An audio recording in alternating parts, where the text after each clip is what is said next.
মেহের भी उड़ाइया। আসসালামু আলাইকুম ভিউয়ার্স, আপনারা কিতা করে আশা করি সব ভালো আছেন। আমি আলহামদুলিল্লাহ ভালো আছি। আরও দেখলা সৌদি আরবের একটা দোকান, খুব বড় দোকান, বিশাল বড় এরিয়া জুড়িয়া একটা দোকান। আর একটা সৌদি আরবের আবহা আবহা হয়তো আপনারা সবে কম বেশ চিনেন বা নাম শুনছেন, আবহা জায়গার নাম। খুব বড় বিশাল বড় এক দোকান। আর এই দোকানের মাঝে সবটা পাওয়া যায়, মানুষের জীবনে চলার পথে যতটুকু জিনিসের প্রয়োজন সবটা পাওয়া যায়, সব কিছু আছে। যেমন ধরো আমরা বাংলাদেশের পিৎজা, স্বপ্ন যেটা সপ্তাহে টু জেড পাওয়া যায়, ঠিক এই রকম সপ্তাহ পাওয়া যায়। আপনারা ফার্স্ট টু লাস্ট দেখবা, লাইক কমেন্ট করবা। এবং সৌদি আরব যে বৃষ্টি আর আপনারা দেখবা মেঘ তুফান, সৌদি আরব সেম বাংলাদেশের লাখান আবহা যে এলাকাত বাংলাদেশের মতন মেঘ বৃষ্টি হয়, ওলা আন্দার করে মেঘ দে। তো সামনে দিয়া মেঘও আছে, আপনারা দেখবা ও ভিডিওর মধ্যে ফার্স্ট টু লাস্ট দেখবা, দেখলে বুঝতে পারবা এই সৌদি আরবের পুরা সম্পূর্ণ ভিডিও আমি সৌদি আরবের ভিডিওটা তুলিয়া ধরছি, ঠিক আছে। আর আপনারা দেখবা first to last, like comment করবা। আর যারা এখনো সাবস্ক্রাইব করছেন না টান সাবস্ক্রাইব করি পাশে রাখবা এবং লাইক কমেন্ট করবা দয়া করি। আর বেশি বেশি করি আমার গুতা শেয়ার করবা আর কমেন্ট করবা, ঠিক আছে। দেখে দেখবা ফার্স্ট টু লাস্ট। আর তারা দেশে খুব বেশি মেঘ তুফানও আর দেড় মেঘ তুফান আপনারা দেখবা। আসসালামু আলাইকুম। আর ভিউয়ার্স, সৌদি আরবের আকাশের অবস্থা বেশি একটা ভালো নাই, আবহা মেঘ তুফান আর কিন্তু সেম আমরা বাংলাদেশের লাখান। আরও বেশি বাকি নাই, অবশ্যই বৃষ্টি আইব। আপনারা দেখবা মেঘদের সৌদি আরব খুব বেশি মেঘ তুফান দের, দেখিয়া যাবা ফার্স্ট টু লাস্ট, দেখলে বুঝতে পারবা।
সাইডে ওই পাহাড় আছে।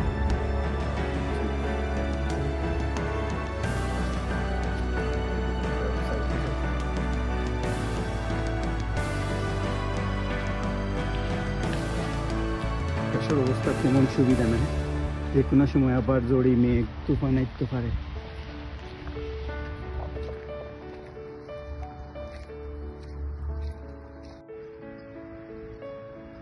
ও দেখা যায়নি আকাশের কি অবস্থা।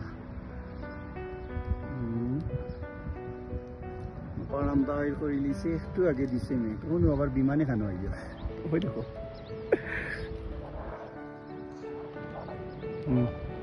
বিমান।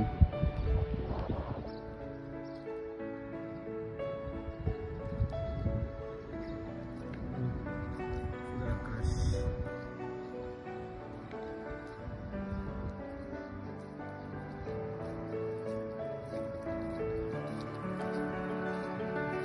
প্রচুর বৃষ্টি শুরু হয়েছে এই মাত্র আমি যেখানে থাকি এইখানে। দেখো আকাশটা ক্লিয়ার, দেখো বাংলাদেশের মতো কি বৃষ্টি দেখ। ও মাই গড, অনেক বড় বড় বিতার বৃষ্টি।